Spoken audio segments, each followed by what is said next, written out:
There are now 10 cities in the country that have approved a measure making it illegal to, quote, enforce a dress code or grooming policies that discriminate against a person's natural hairstyle, end quote. Tucson became the most recent municipality with that designation when it passed the Crown Ordinance. Crown is an acronym for creating a respectful and open world for natural hair. As more Americans are trying to become anti-racist and learn more about the social injustices people of color face, there are still countless incidents related to comments about natural hair or bodies, for example.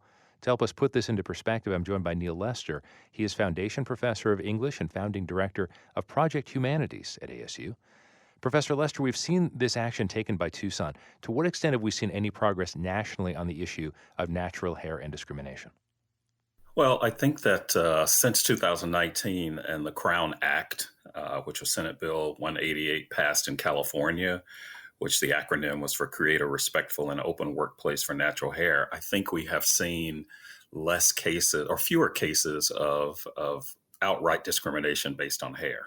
Now, keep in mind that those who are employers can come up with all kinds of other reasons and not necessarily say hair. So I would hope that since George Floyd's murder in May of 2020, that people have become more keenly aware of the ways in which racial injustice manifests itself, and hair is but one of those. So on the one hand, we'll see stories of broadcasters, TV broadcasters,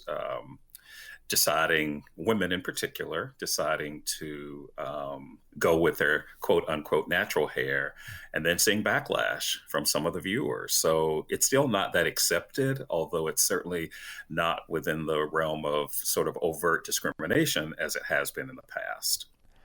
What is the historical context about this sort of discrimination? Why did this start, and why does it continue? Why is it still something that many people still grab onto? Well, I'm going to borrow from Toni Morrison here and say I can't really answer the why because I'm not inside people's heads to know why we do anything. What I can do is kind of give you a little rehearsal of how this has manifested itself.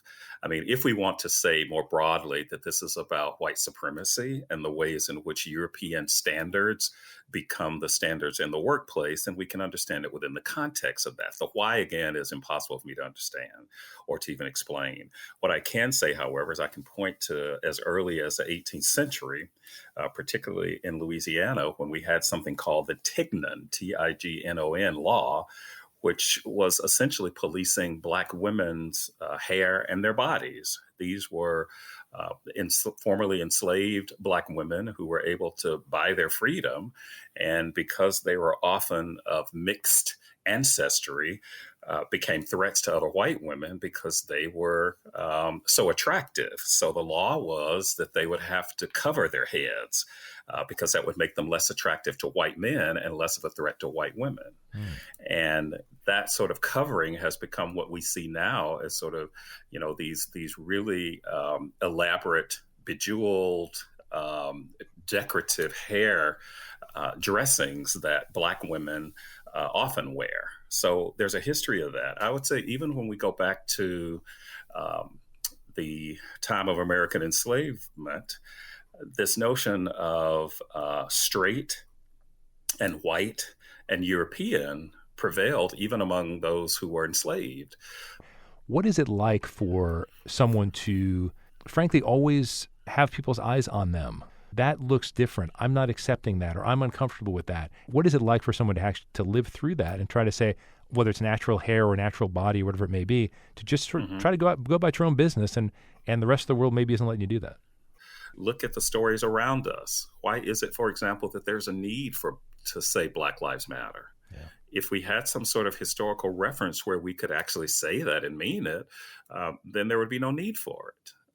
The fact that we have had lynching in this country, the fact that we've had Jim Crow, the fact that we've had a civil rights movement, the fact that people died before George Floyd and after George Floyd means that there is a reason to proclaim that Black Lives Matter and not at the expense of saying other lives don't matter.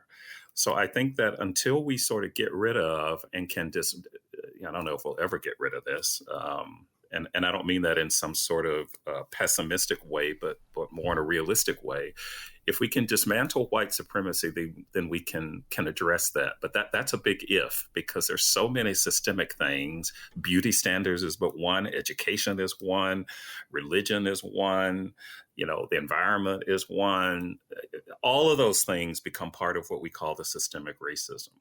I think the first part of that, however, is being aware. And then once people are aware, then we can take action to try to address that. And it doesn't have to be some grandiose, magic wand waving. It can be sort of starting with the people next to us and making sure that we don't just stop at the person next to us, but look at the systems that the person next to us is part of. Just the idea that yes, people are going to be anti-racist and they're going to learn more about that. And I was, wondering if it just gets tiring, the idea of, wait a second, I hope these people are sincere about wanting to read more about it and learn more about it and change, but it's happened so many times.